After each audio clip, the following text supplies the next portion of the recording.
Halo semuanya, selamat pagi ya teman-teman.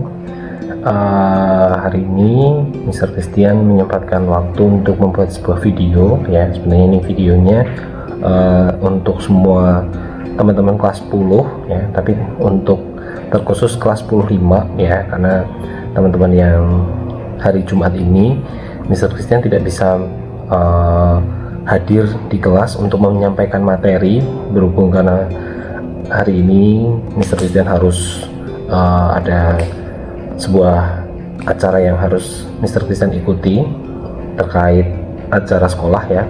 Jadi saya titip pesan untuk teman-teman persiapkan materinya ya, karena minggu depan kita sudah akan masuk ke daily test untuk topik ekosistem ya. Dan untuk teman-teman 10.5 dan juga teman-teman lain 10.1 hingga 10.6 diminta teman-teman untuk belajar setiap materi yang saya kirimkan melalui slide PPT ya, dari pertemuan pertama sampai pertemuan ketiga. Jadi topik kita meliputi topik pertama tentang ekosistem, lalu yang kedua tentang interaction between ecosystem component, dan yang ketiga yang topik kita mau kita bahas hari ini adalah tentang energy flow atau aliran energi ya. Nah teman-teman nanti bisa disaksikan lewat slide PowerPoint yang sudah Mr. Christian sampaikan, kirimkan di Moodle. Judulnya adalah Food Chain Biology Presentation ya. Nah ini untuk learning point yang mau kita capai hari ini. Ada 3 learning point ya. Yang pertama adalah teman-teman bisa memahami aliran energi dalam suatu ekosistem. Lalu yang kedua, teman-teman juga mampu memahami rantai makanan atau food chain, dan juga food web atau jaring-jaring makanan. Dan yang ketiga, teman-teman bisa memahami peran dari piramida ekologi. Nah kita mulai aja, langsung masuk ke topik kita tentang energy flow atau aliran energi. Nah energi pada dasarnya adalah sebuah kemampuan untuk melakukan kerja ya. Kita sebagai manusia butuh energi ya, untuk melakukan pekerjaan sehari-hari seperti belajar, beraktivitas, berolahraga dan sebagainya. Nah, tapi di sini energi yang kita dapatkan itu tidak sama dengan energi yang didapatkan oleh misalnya tumbuhan ya. Nah, tumbuhan punya kemampuan menghasilkan energi secara mandiri, yaitu dengan cara melakukan fotosintesis ya.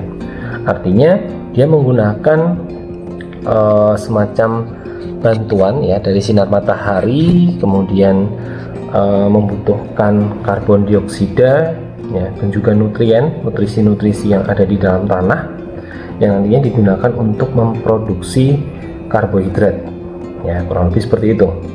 Tetapi kalau kita manusia, kita tidak bisa berfotosintesis ya, karena memang kodratnya kita tidak memiliki klorofil ya, dan kita sebagai makhluk heterotrof, dan kita hanya bisa mendapatkan energi dengan cara memakan organisme lain. Contohnya kita makan nasi, kita makan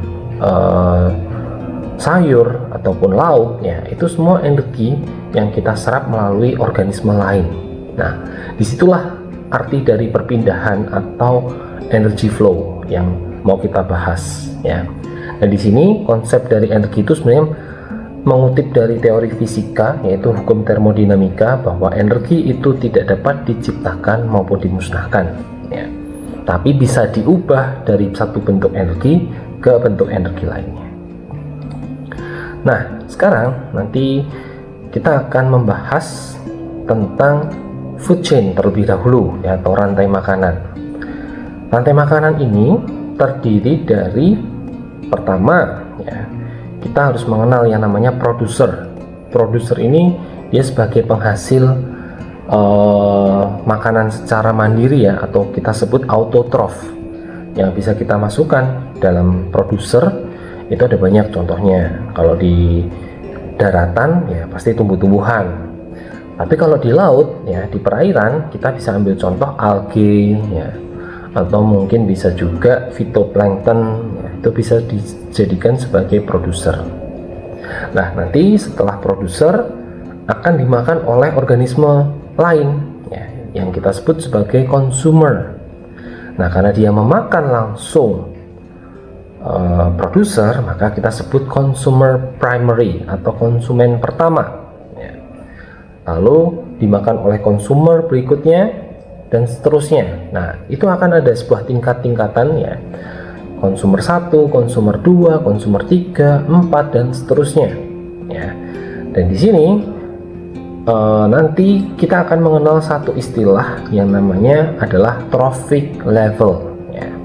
Jadi trophic level ini mungkin agak sedikit berbeda dengan produser dan consumer ya. Jadi gini, trophic level itu adalah sebuah tingkatan ya untuk level pada setiap organisme dalam sebuah rantai makanan. Contohnya nih, kalau kita misalnya tadi dalam sebuah rantai makanan itu kan ada produser. Nah, produser itu berperan sebagai trophic pertama. Di atasnya produser ada consumer pertama atau primary consumer. Nah, itu artinya dia masuk dalam trophic level kedua. Nanti consumer tingkat 2, nanti dia masuk trophic yang ketiga dan seterusnya ya. Nanti teman-teman bisa lihat melalui penggambaran sebuah piramida ya yang ada di sebelah sini. Nah, piramida ekologi ini menggambarkan bagaimana tingkatan tropik disusun dari paling bawah semakin ke atas, dan biasanya ukurannya semakin mengecil seperti bentuk segitiga ya. Nah, nanti teman-teman bisa kelompokkan lagi, banyak sekali food chain yang terbentuk pada setiap ekosistem ya, baik itu di ekosistem darat maupun perairan. Nanti teman-teman coba tolong sebutkan, misalnya di darat itu kan ada banyak ekosistem ya, ada banyak bioma, bisa padang gurun, hutan hujan tropis, kemudian tundra, taiga ya, itu semua punya rantai makanannya masing-masing. Nah, selanjutnya saya akan menjelaskan tentang food web ya, secara singkat ya, nanti teman-teman bisa pelajari lebih dalam lagi. Food web ini adalah gabungan dari beberapa food chain ya. Jadi kalau ada di gambar yang di slide PPT itu ya, kalau di food chain, kalau kita lihat gambarnya itu anak panahnya cuma satu cabang ya, tidak bercabang-cabang ya, dan itu nanti akan membuat sebuah siklus atau sebuah rantai ya. Dan kalau tadi kita kembali lagi ya ke food chain dalam sebuah piramida, yang paling bawah tadi kan diisi oleh produser, lalu yang paling atas adalah puncak consumer atau apex consumer. Nah, di sini ada satu makhluk hidup yang tidak masuk dalam piramida ekologi ya, yaitu decomposer ya. Decomposer atau pengurai itu tidak masuk dalam piramida ekologi. Kenapa? Karena pada hakikatnya pengurai ini bertugas untuk mengurai atau mendekomposisi zat-zat organik ya, kita sebut saja bangkai hewan atau tumbuhan yang sudah mati, sehingga nanti dia akan mengolah menjadi bentuk-bentuk yang anorganik ya, yang nantinya zat-zat tersebut bisa dimanfaatkan kembali oleh tumbuhan untuk proses metabolisme dan sebagainya. Jadi peran dari decomposer ini lebih untuk melakukan menyambung rantai atau siklus food chain ya, biar tidak terputus. Jadi si decomposer ini berada di luar dari piramida ekologi. Nah, kita kembali lagi ke food web. Food web ini artinya adalah gabungan dari beberapa food chain ya, yang ada di gambar sini. Teman-teman bisa lihat bahwa itu ada banyak sekali anak panah yang bercabang-cabang. Contohnya rumput, kelinci, kemudian fox. Nah, kemudian ada juga rumput, grasshopper, mouse, and fox, dan seterusnya. Nah, kalau teman-teman perhatikan, di situ ada kira-kira 5 food chain ya, teman-teman bisa kelompokkan. Nah, dari situ kita bisa kelompokkan juga berdasarkan trofiknya. Trofik level 1 berarti traffic 1 ya, itu diisi produser. Siapa produsernya? Jelas hanya satu, rumput. Lalu untuk yang traffic level 2 itu diisi oleh rabbit dan juga grasshopper. Karena rabbit dia bisa mengkonsumsi produser ya. Di sini produsernya adalah rumput. Lalu untuk yang traffic 3 ini bisa diisi oleh 3 hewan ya. Ada fox, mouse, and frog ya. Karena mereka memakan konsumen pertama tadi ya, konsumen yang sebelumnya. Dan yang terakhir untuk traffic level 4 itu diisi oleh konsumer ketiga. Di sini adalah eagle and fox ya, karena dia bisa memakan konsumer yang tingkat di bawahnya, tingkat 2 ya. Jadi itu teman-teman, nanti ada latihan soalnya bisa teman-teman kerjakan. Nah, terakhir adalah tentang piramida ekologi. Nah, piramida ekologi ini biasanya susunannya tadi sudah saya jelaskan ya, berbentuk segitiga, ada layer-layernya. Layer paling bawah diisi oleh produser, kemudian konsumer 1, konsumer 2, dan seterusnya hingga apex predator. Nah, di sini yang mau saya jelaskan ada 3 jenis ecological pyramid atau piramida ekologi. Yang pertama adalah piramida energi. Nah, piramida energi ini berarti mengukur jumlah energi pada setiap trafficnya. Ya, dan di sini biasanya akan ada hitung-hitungannya. Bagaimana cara menghitungnya? Simple, teman-teman ya. Jadi, ketika ada sinar matahari, ya, sinar matahari itu kan pasti menghasilkan energi. Ya, kita anggaplah 1 juta kilojoule. Ya. Ketika pancaran sinar matahari itu diterima oleh tumbuhan, ya, plants, nah dia akan menyerap hanya 1%-nya saja. Dari 1 juta, hanya 1%-nya. Artinya, energi yang bisa diterima oleh plants itu hanya 10.000 kilojoule. Sedangkan untuk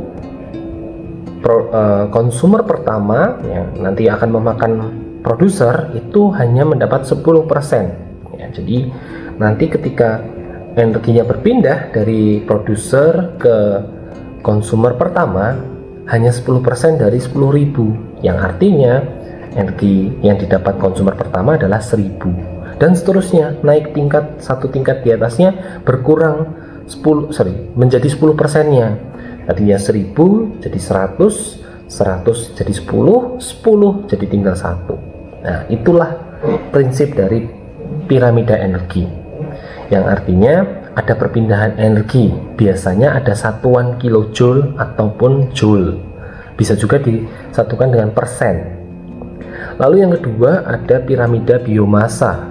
Nah, ini piramida yang cukup unik karena dia mengukur massa dari setiap organismenya. Dan di sini piramida biomasa bentuknya segitiganya bisa normal, bisa terbalik ya. Kenapa? Kalau pada biomasa yang normal itu biasanya pada ekosistem terestrial atau di darat. Kita tahu bahwa produsen di darat itu lebih banyak ya. Kalau kita satukan masanya, beratnya mungkin lebih besar daripada konsumer tertinggi. Tapi kalau pada level ekosistem di akuatik ya, piramidanya menjadi terbalik seperti ini, segitiga terbalik. Kenapa? Karena produser pada akuatik itu biasanya diisi fitoplankton, algae yang beratnya lebih ringan dibandingkan konsumen paling puncak, contohnya misalnya shark. Jadi itu yang menyebabkan piramidanya terbalik. Dan yang terakhir adalah piramida number atau piramida jumlah. Ini berdasarkan jumlah dari spesiesnya ya. Misalnya ada sebuah lapangan rumput ya, pasti yang paling banyak rumput produser. Nah, makanya posisinya piramid number itu juga normal, segitiganya tidak terbalik ya, masih tetap seperti ini. Mungkin itu aja teman-teman untuk hari ini. Semangat belajarnya. Minggu depan kita ketemu materi ujiannya sampai tentang energy flow. Oke, thank you semuanya, bye bye.